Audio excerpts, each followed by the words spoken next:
আওয়ালাম নুআম্মিরুকুম মা ইয়াতাযাক্কারু ফীহি মান তাযাক্কারা ওয়া জাআকুমুন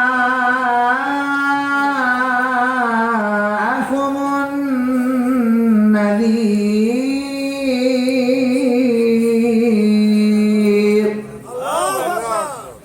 আল্লাহ ডাক দিয়ে বলবে, আওয়ালাম নুআম্মিরুকুম, আমি কি তোকে এই পরিমাণে একটা হায়াত দেই নাই? মা ইয়াতাযাক্কারু ফীহি মান তাযাক্কার, যে হায়াতের মধ্যে তোকে আমার কথা স্মরণ করাবে, জান্নাতের উপদেশ দিবে, জাহান্নাম থেকে ভীতি প্রদর্শন করাবে। তোর কি এমন একটা হায়াত দেই নাই? এই হায়াতের মধ্যে কি এমন কোন লোক পাস নাই? আল্লাহ বলবেন, আওয়ালাম নুআম্মিরুকুম মা ইয়াতাযাক্কারু ফীহি মান তাযাক্কারা ওয়া জাআকুমুন নাযীর। তোর কাছে কি 60 বছর হায়াতের মধ্যে কোনো ভীতি প্রদর্শক আসে নাই? বলবে, আল্লাহ আসছে আসছে। ফাযুকু ফামা লিয-যালিমিনা মিন নাসীর।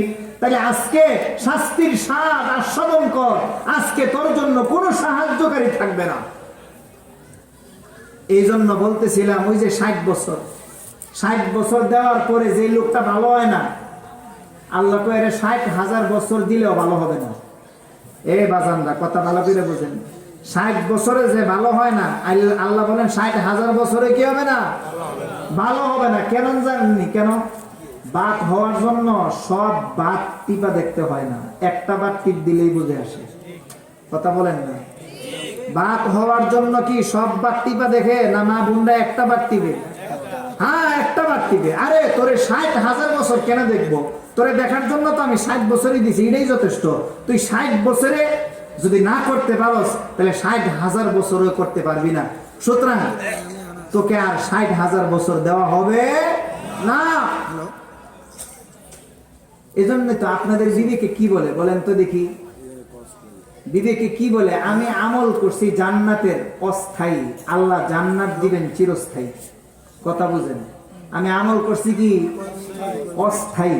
আমার নামাজ অস্থায়ী না। কয় মিনিটের নামাজ? ফুরুত ফরজ নামাজ। কি ফুরুত ফরজ? শেষ।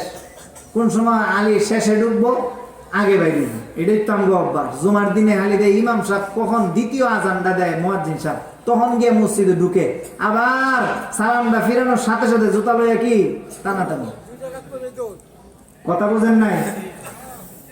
সুতরাং আমাদের নামাজ রোজা সব কি অস্থায়ী, স্থায়ী না। তাহলে তো বিনিময়টাও এরকমই দেওয়ার দরকার ছিল, অস্থায়ী। কিন্তু দিবেন কি স্থায়ী, চিরস্থায়ী। আমল করলাম অস্থায়ী, দিবেন হলো বিনিময় চিরস্থায়ী। কেন দিবেন জানেন? আল্লাহ কো তারে আমি 60 বছর দিয়ে পরীক্ষা করছি। 60 বছর যেহেতু আমার আদেশ লঙ্ঘন করে নাই, নিষেধ বর্জন নিষেধ করে নাই, একটা কাজও সব ঠিকঠাক মতো করছে। সুতরাং 60 বছরে দিয়ে আমি তার লবণ চাকছি যে 60,000 বছর না, যদি আবাদুল আবাদ দুনিয়াতে হায়াত দিতাম, তারপরেও সে আমার আদেশেই করলো, এলে নিষেধ একটাও করলো না। এই জন্য আমি স্থায়ী জান্নাত দিলাম। এবার আসেন এর বিপরীত। মনে করেন ইমানদাররা তো একদিন না একদিন জান্নাতে যাবে। কি বলেন? ইমানদাররা তো একদিন একদিন জান্নাতে যাবে, কিন্তু যাদের ঈমান নাই এরা তো কোনোদিন জান্নাতে যাবে না, চিরস্থায়ী জাহান্নামে থাকবে। আচ্ছা বলেন তো দেখি, কাফেররা বেঈমানি করছে, এই বেঈমানি যা করছে এটা কি চিরস্থায়ী না অস্থায়ী? অস্থায়ী। আমার কথা বুঝেন নাই? কাফেররা যে বেঈমানি করলো এটা অস্থায়ী না? 60 বছরই তো করছে, অথবা 20 চেয়ে বেশি 200 বছর। তাহলে বেঈমানি করছে আল্লাহর সাথে মাত্র কি 200 বছর, অস্থায়ী। কিন্তু জাহান্নাম দিবে কি চিরস্থায়ী। কারণটা কি? আল্লাহ বলেন তোরে 60 বছর যে দিছি, 60 বছর তুই বেঈমানি করছিস। এ কথার অর্থ কি? তোরে যদি আমি দুনিয়াতে আবাদুল আবাদ হায়াত দিতাম, তাহলে আমার বেঈমানি করতে, এই জন্য তোরে আমি, যেহেতু আমি পরীক্ষা করে ফেলছি, তুই পাস করতে পারবি না, এই জন্য তোরে স্থায়ী জাহান্নাম দিলাম। কথা বুঝতে পারছেন? এই জন্য আমাকে 60 বছর যে দিছে, এটা কিন্তু আল্লাহ টেস্ট করতেছে। এই 60 বছরের ভিতরে আমার কিন্তু আখিরাত গুছাইতে হবে। কথা বুঝছেন? 60 বছরের ভিতরে কি করতে হবে? আখিরাত গুছাইতে হবে। এই জন্য বাবাজানরা যুবকদেরকে বলছিলাম, এই যৌবনটা কে দিছেন? আল্লাহ। সুতরাং যৌবন খরচ করবো কার পিছনে? আল্লাহর পিছনে।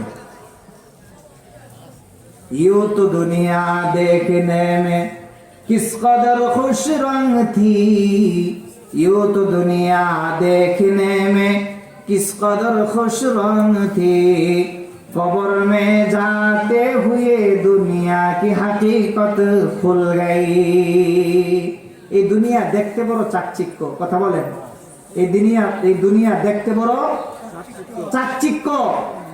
মনে করেন অন্ধকারে একটা লোক, ভাই অন্ধকারে একটা লোক রশি আছে না, রশির আগার মধ্যে মনে করেন খের পেছায় আগুন ধরাই দিছে। এখন এই আগুনটা সে অন্ধকারের মধ্যে এইভাবে ঘুরাইতেছে, ভালো করে বুঝেন, এভাবে ঘুরাইতেছে। দূর থেকে কি মনে করবে বলেন তো দেখি? আগুনের স্বর্ণের চুরি মনে করবে। দূর থেকে কি মনে করবে? আরে কথা বলেন, কি মনে করবে? স্বর্ণের চুরি। যখন আগুন নিভে যাবে তখন কি আর স্বর্ণের চুরি? দুনিয়াটা এরকম দেখতে বোঝা যায় অনেক সুন্দর।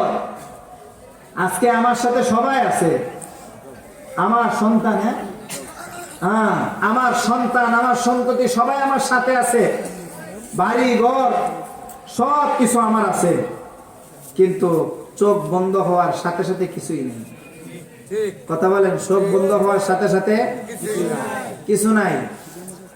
একজন আলেম বলছিল, লোক কবরে যাওয়ার পরে তার বডি খাবে পুকে, তার মাল খাবে লুকে। বডি খাবে পুকে, মাল খাবে লুকে। এই মালের জন্য সব খুয়াইছো, তোমার বডি কবরে রাখছো, রাখার পরে তোমার বডি খাবে কে? পুকে, আর মাল খাবে কে? লুকে। এই জন্য বাজানরা, যুবক ভাইয়েরা, এখনো সময় আছে। আরে আমার মতো কত যুবক ছিল এরকম তাজা, হঠাৎ মারা গেছে, এরকম আছে না নাই? হঠাৎ মারা গেছে। আমি যে মরবো না আমার গ্যারান্টি কি? আমি যে মরবো না আমার গ্যারান্টি কি? কুমিল্লা এক মাহফিলে গেছি, ওই মাহফিলের মধ্যে এক লোক এরকম বক্তা যাওয়ার পরে সাথে সাথে অনেক চাচা জানরা আসে না, আইসা মুসাফা করে, একটু কথাবার্তা বলে।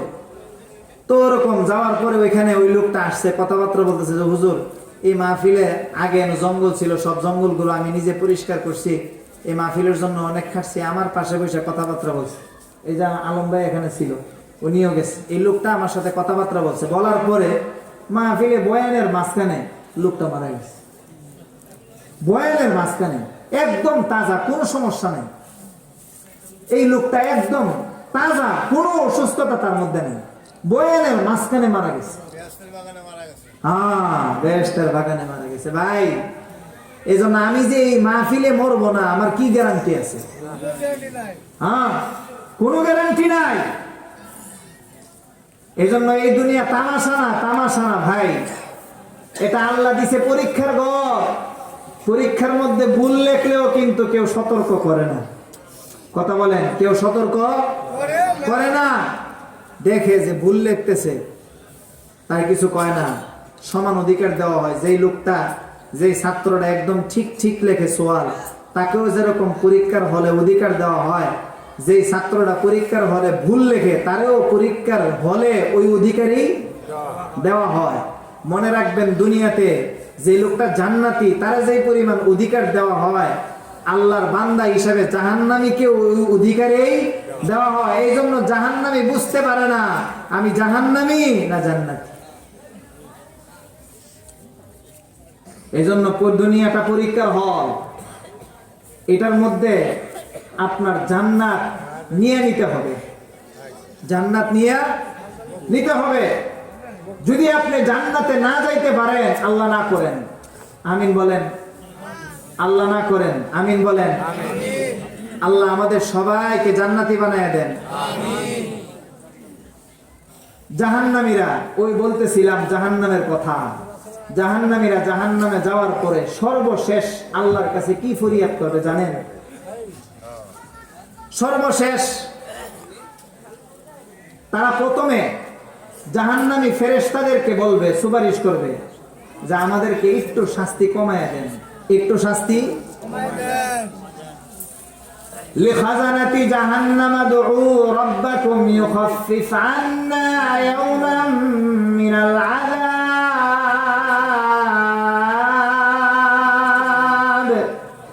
আল্লাহু আকবার।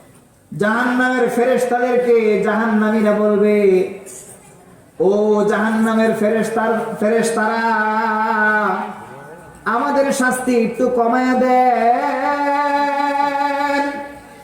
ইউখাফফিফ আন্না ইয়াওমান মিনাল আযাব, একটু কমায়া দেন, একটু কমায়া দেন, দিনের পুরো অংশ না, সামান্য অংশ হলেও কমায়া দেন। জাহান্নামী ফেরেশতারা কি বলবে? ফেরেশতারা বলবে, না, তোমাদেরকে কোনো সুযোগ দেওয়া হবে না। তাহলে বলতেছিলাম জাহান্নামীরা ফেরেশতাদেরকে বলবে, ফেরেশতারা ছাড় দিবে না।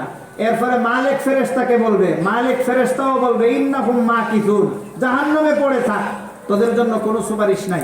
এরপরে আল্লাহকে ডাকবে, আল্লাহকে ডাকার পরে আল্লাহ কি করবেন? লা তুকাল্লিমুন, আমার সঙ্গে কথা বলিস না, ইখসাউ ফিহা, জাহান্নামীরা তোরা ক্ষতিগ্রস্ত হয়ে এখানে পড়ে থাক, ওয়ালা তুকাল্লিমুন, আমার সঙ্গে কোনো কথা বলবি না। মুফাসসিরিনে কেরামরা লেখেন, এরপরে জাহান্নামীদের মুখ দিয়ে আর কোনো আওয়াজ বের হবে না, কথা বলতে চাইলেও গাধার মতো চিল্লাবে, আর আওয়াজ বের হবে না। এই জন্য ভাই সাবধান, আমরা সকলে আল্লাহর আদেশগুলো মেনে নিষেধগুলো বর্জন করে জান্নাতি হয়ে জাহান্নামী না হয়ে কবরে যাইতে কে কে রাজি আছেন? আর বুঝা নাই, জাহান্নামী না হয়ে জান্নাতি হয়ে কবরে যাইতে কে কে রাজি? আল্লাহ আমাদের সবাইকে কবুল করেন। আল্লাহ, আমরা যদি আপনাকে বিশ্বাস না করতাম, তাফসীরকে বিশ্বাস না করতাম, এতক্ষণ এখানে শীতের মধ্যে বৈশা থাকতাম না। আল্লাহ, আপনাকে বিশ্বাস করি, আপনার জাহান্নামকে বিশ্বাস করি, জান্নাতকে বিশ্বাস করি। আল্লাহ, আপনি আমাদের সবাইকে মাফ করে দিন।